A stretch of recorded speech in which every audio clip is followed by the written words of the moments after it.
At my niece's graduation, my sister said, "Buying stuff doesn't make you special, you're just the family's wallet." I smiled, took back my gift, and said, "Good luck paying the mortgage and the debt." Her husband ran after me. The restaurant smelled like garlic bread and expensive wine. Graduation balloons bobbed against the ceiling, blue and gold, my niece Mia's school colors. String lights wrapped around the exposed brick walls, soft jazz playing from speakers mounted in the corners. She sat at the head of the table in her cap and gown, beaming, 17 and perfect, excited about college, about UCLA, about the future, about everything. The table was set for 12. White tablecloth, real cloth napkins, fancy place settings. This wasn't a cheap restaurant. Rachel had chosen it specifically. Only the best for our Mia, she'd said. I handed Mia the gift bag, Tiffany blue, crisp white ribbon tied in a perfect bow. I'd spent 2 weeks choosing the bracelet inside. Silver, delicate chain, engraved with her initials, MR, and her graduation date. $300 I'd saved specifically for this moment. Skipped lunches, made coffee at home. Worth it. Thank you, Aunt Jess. Mia hugged me. Tight, genuine, the kind of hug that makes everything worth it. Can I open it now? Save it for later, I said, smiling. Open it with all your other gifts at home. Make it special. She set it carefully beside her plate, right next to her water glass. Smiled at me. I will, thank you. My sister Rachel barely looked up from her phone, scrolling through Instagram, double-tapping photos, liking posts, her face illuminated by the blue screen glow. Her husband Tom was refilling his wine glass. Again, third time in 20 minutes. Red wine, Cabernet, the expensive kind on the menu, $37 a bottle. I'd seen him order it. I sat down across from them, between my parents, my father on my left, my mother on my right. The waiter brought appetizers, calamari, bruschetta, stuffed mushrooms, spinach and artichoke dip, more food than we needed. My parents asked Mia about college. She'd gotten into UCLA, full scholarship, academic and merit combined. Everyone was so proud. What are you majoring in? My father asked. Pre-med, Mia said, eyes shining. I want to be a pediatrician. Everyone applauded. Mia blushed, smiled. My mother squeezed my hand under the table. Isn't she wonderful? She is, I said. Everyone laughed, talked, celebrated, passed plates, shared appetizers. I sipped water, smiled, watched Mia glow with happiness and pride and hope. Then Rachel set her phone down, face down on the white tablecloth, screen dark, and looked directly at me. You know, she said, voice loud, carrying across the table, across the restaurant. Buying stuff doesn't make you special. The table went quiet. Conversation stopped mid-sentence. My father's fork froze halfway to his mouth. My mother's hand went still on her wine glass. Mia's smile faded. I blinked. What? You heard me. She gestured at the gift bag, at the Tiffany blue, at the white ribbon. You always do this. Show up with expensive gifts trying to buy people's love, trying to make everyone think you're so generous, so thoughtful. It's pathetic. It's actually sad. My mother shifted uncomfortably, set down her fork with a soft clink, looked at her plate, studied the pattern on the china. Mia stared at her napkin, face going red, embarrassed. My father cleared his throat, took a sip of water, said nothing. Tom smirked into his wine glass, took a long sip, eyes amused. I just wanted to give her something nice, I said quietly. For graduation, it's a special occasion. Rachel laughed, sharp, mean, the laugh she'd used since we were kids when she wanted to hurt someone. You're not special, Jess. You know what you are? You're just the family's wallet. That's it. That's all you've ever been. An ATM we can use whenever we need something. The waiter walked past our table, slowed, looked uncomfortable, sensed the tension, kept walking toward the kitchen. I felt my face go hot, burning, like someone had slapped me. My hands shook under the table, fingers trembling. My throat felt tight, closing. I looked around the table, at my mother. She was staring at her plate, wouldn't look at me. At my father. He was studying his water glass, wouldn't meet my eyes. At Tom. He was still smirking, enjoying this. At the cousins at the end of the table, Aunt Linda's kids. They were looking away, pretending not to hear. No one defended me. No one said anything. The people at the table next to us had stopped eating, were watching, listening. You're right, I said. I stood up slowly, chair scraping against the floor, reached across the table, picked up the Tiffany blue gift bag, the white ribbon, pulled it back toward me. Mia's eyes filled with tears. I'm so sorry, Aunt Jess, she whispered. She shouldn't have. It's okay, sweetie, I said, touching her shoulder, squeezing gently. This isn't about you. You didn't do anything wrong. I love you. I looked at Rachel, right in her eyes. She met my gaze, defiant, chin up. Good luck paying the mortgage this month, I said, voice calm, steady, and the credit cards, and the car payment, and the property taxes, and all the debt. Her face went pale, white as the tablecloth, white as the napkins. Tom's wine glass stopped halfway to his mouth, frozen, eyes wide. I picked up my purse from the back of my chair, black leather, simple, walked toward the exit. Wait! Tom's chair screeched against the floor, loud. Everyone in the restaurant turned. Jess, wait! Come back! I didn't stop, didn't turn around, didn't pause, pushed through the restaurant, past other tables, other families celebrating graduations, birthdays, anniversaries, out through the heavy wooden door, into the parking lot. Cold night air hit my face, the sound of traffic from the street, car horns, sirens in the distance. Tom caught me halfway to my car, running, breathless, his face red, sweating despite the cold. "You can't just—" "Rachel didn't mean it," he stammered. Hands up, palms out, pleading. "She's stressed. We're all stressed. You know how she gets when she's had wine. She didn't mean it like that. She was joking. I know exactly how she meant it," I said calmly, unlocking my car with the key fob. Lights flashing. "Come back inside, please. It's Mia's night. Don't ruin it. I'm not ruining anything. Rachel did that. She was just venting, having a bad day. You know she loves you." "Does she?" He didn't answer. "That's why I've been helping you," I continued. "Because I thought you were family. I thought family helped each other." "Exactly. So you understand. Just come back inside. We'll talk about this later. Smooth it over. I'm done helping." His expression changed, smile fading, eyes hardening. "What does that mean?" I opened my car door. "It means no more mortgage payments, no more credit card minimums, no more car insurance, no more utilities, no more property taxes, no more emergency loans that never get paid back, no more money, period." Tom grabbed my arm, fingers tight, gripping. "You can't do that. You can't just stop. We have an agreement. You promised you'd help us." I looked at his hand on my arm, stared at it, at his fingers digging into my sleeve. He let go, stepped back. "How much do I give you a month, Tom?" He swallowed hard, Adam's apple bobbing. That's not the point. $3,000 every single month for 4 years, 48 months. Do the math." His face went even paler. $144,000, I said. "I've given you $144,000 over 4 years, and you know how much you've paid back?" Silence. "Zero. Not $1. Not even a symbolic payment to show good faith. We'll pay you back. We've always said we'd pay you back. You know that. We just need more time. Things have been tight. The economy—" "You went to Hawaii last month." His mouth opened, closed. "I saw the photos on Facebook. 5-star resort, first-class flights. You spent at least $10,000 on that trip. We needed a vacation. We were burned out. You bought a new car in March, $60,000 Range Rover. You remodeled your kitchen in January, granite countertops, custom cabinets, $30,000. How do you—" Rachel posts everything on social media. Everything. Every purchase, every dinner out, every bottle of wine, every vacation. While I've been eating ramen and skipping meals to make sure you don't lose your house. Tom's face was bright red now. "We'll pay you back. I promise. Starting next month. We'll set up a payment plan." "You won't." I slid into the driver's seat. "You never planned to. I was just the family wallet." Rachel made that very clear. She was joking. She jokes like that all the time. You know she has a dark sense of humor. She doesn't mean half the stuff she says. Was she joking? He opened his mouth, closed it. No words came out. That's what I thought. I started the engine. It roared to life. Tom stepped back. "Please," he said, voice breaking. "The mortgage is due in 5 days. We don't have it. We'll lose the house. You should have thought about that before your wife called me a wallet in front of the entire family." I put the car in reverse. Tom stood there in the parking lot, hands shaking, mouth opening and closing like a fish out of water. I backed out, put it in drive, and drove away. For 2 weeks, they called, texted, left voicemails, sent emails. My phone buzzed constantly, non-stop. "Rachel, you're overreacting. I was kidding. Come on, Jess, don't be like this." "Tom, we need to talk. This is ridiculous. You're acting like a child." "Rachel, you're being childish and petty." "Tom, the mortgage is due. Please, we need you." "Rachel, fine. I'm sorry. Happy?" I said it. "Now can we move on?" "Tom, the bank called. We're going to be late. This is serious." "Rachel, I can't believe you're doing this to us. To Mia. You're hurting Mia." I didn't respond to any of them. Blocked their numbers after day 3, blocked their emails, blocked them on social media. Silence. Peace. Then they sent my mother. She showed up at my apartment on a Tuesday evening, 6:30 p.m. I was making dinner. Pasta. Simple. Knock, knock, knock.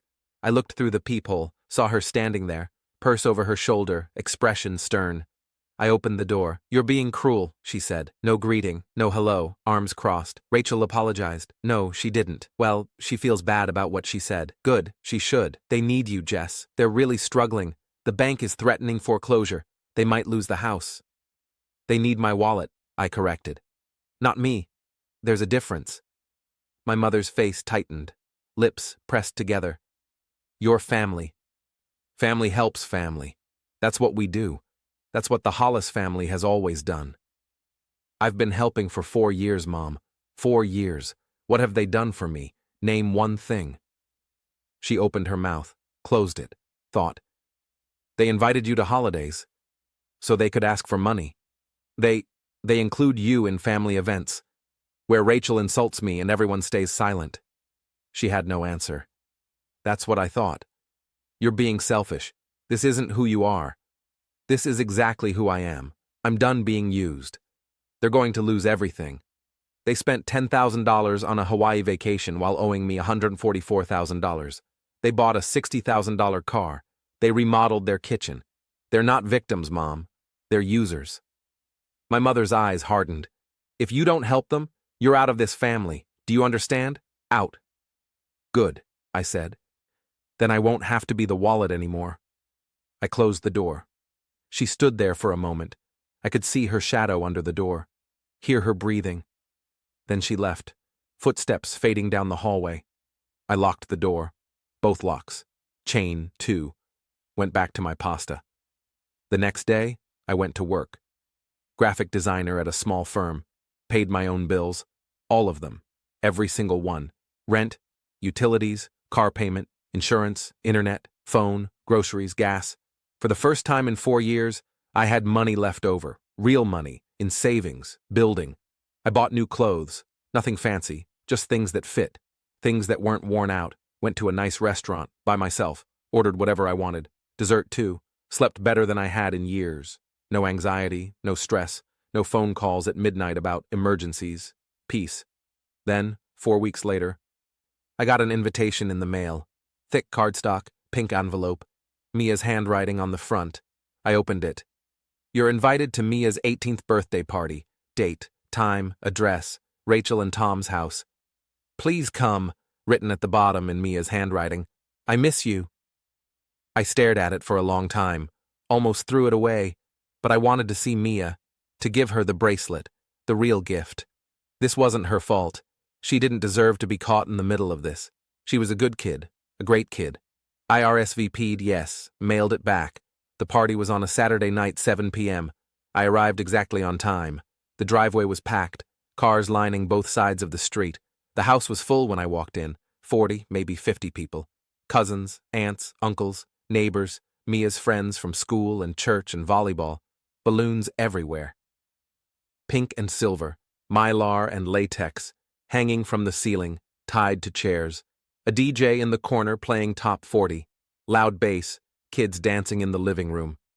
Mia opened presents in the center of the room, surrounded by wrapping paper and bows and boxes and teenage girls squealing over earrings and makeup. Rachel saw me the moment I walked in. Froze. Wine glass halfway to her lips. Red wine, same as at the restaurant. Her face went through several expressions: surprise, anger, fear. Tom stood up from the couch, face pale, eyes wide.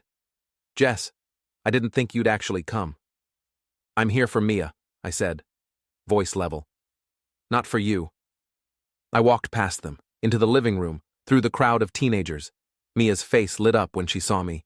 Genuine joy. She jumped up from the floor, wrapping paper falling. Aunt Jess. She hugged me, hard. I'm so happy you're here.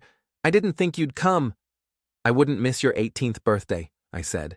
I handed her a card, cream-colored, heavy cardstock, her name on the front in calligraphy. She opened it carefully. Inside, a check, $500, and the Tiffany bracelet I'd bought for graduation, the one I'd taken back. Her eyes filled with tears. Aunt Jess, you didn't have to.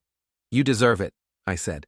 Congratulations on everything, on turning 18, on college, on growing up into such an amazing person. I'm so proud of you. She hugged me again, tighter. Thank you. Thank you so much. You're welcome, sweetheart. Rachel stepped forward, wine glass in hand, mouth tight, smile forced and fake. That's very generous, Jess. It's nothing, I said, not looking at her, looking at Mia. Just a gift. For Mia. Because I love her. The room felt tense now. People sensed something, the adults anyway. Conversations getting quieter, eyes watching, waiting. Tom moved closer, hands in his pockets. Can we talk? Outside, maybe? No. Please. Just for a minute, we need to... No. Then the doorbell rang. Tom frowned, looked at Rachel. Are we expecting anyone else? Did you invite the Mitchells? No, Rachel said, confused. Everyone's here. I checked my watch. 7:43 p.m. Actually, yes, you're expecting one more person. Tom walked to the front door, opened it. A man in a dark suit stood there. Early 40s, serious expression, holding a clipboard, official-looking, badge on his belt. Thomas Morrison and Rachel Morrison? Yes? Tom's voice uncertain, shaky. I'm here to serve you a summons. Civil Court, case number 24CV8842. Superior Court, unpaid debt. Tom's face went gray, ashen. What? Rachel grabbed his arm, wine sloshing in her glass, spilling onto her hand. What is he talking about? Tom, what is this? The man handed Tom a thick stack of papers. At least 30 pages. Stapled. Official header. Court seal. $144,000 in unpaid loans. Principal plus interest calculated at 5% annually. The plaintiff is Jessica Marie Hollis. Every head in the room turned toward me. The DJ stopped the music. Mid-song. Sudden silence. Mia's friends stared, mouths open. The adults whispered, pointed. Tom's hands shook, papers trembling, rustling. 144,000? You're suing us? You're actually suing us? I gave you 4 years, I said, voice calm, steady, clear, loud enough for everyone to hear. You called me a wallet. So I'm collecting what you owe me. Rachel's face twisted, anger replacing shock. You can't, we're family. You can't sue family. This is insane. No, I said, I'm not family. Remember, I'm just the wallet. You made that very clear, at Mia's graduation, in front of everyone. The room was completely silent now. 45 people, not one sound. Even the kids had stopped talking. My mother stood in the corner, mouth hanging open, wine glass forgotten in her hand. My father sat frozen on the couch, staring at me. Aunt Linda had her hand over her mouth. Tom's voice cracked, breaking. Please, please, Jess. We can work this out. We'll pay you. We'll start making payments, monthly payments, whatever you want. Just, please, don't do this. Not like this. You had 4 years to pay me. 48 months. You didn't make a single payment. Not one. Rachel's face was red now, bright red, furious. We were grateful. We thanked you. We invited you to things. Did you? When did you thank me? Show me one text message where you said thank you. One email, one card. She had no answer, mouth opening and closing. You should have been nicer to your wallet. I turned to Mia. She was crying now, tears running down her face, holding the bracelet, looking between me and her parents. Happy birthday, sweetheart, I said, gently. I love you. This isn't about you. This is about them. You're wonderful. Don't ever let anyone make you feel like a wallet. Then I walked toward the door. Behind me, Rachel started screaming. You bitch! You absolute bitch! After everything we've done for you, we gave you a family, we included you. Tom. Jess, please, we'll do anything. Name your price. We can negotiate. Rachel. You're dead to us, you hear me? Dead. You're not my sister anymore. My mother. Jessica Marie, you come back here right now. I got in my car, started the engine. Tom ran out onto the lawn. Please, we'll lose everything, the house, everything. Rachel was in the doorway now, screaming, mascara running. I hate you. I fucking hate you. I put the car in drive and drove away.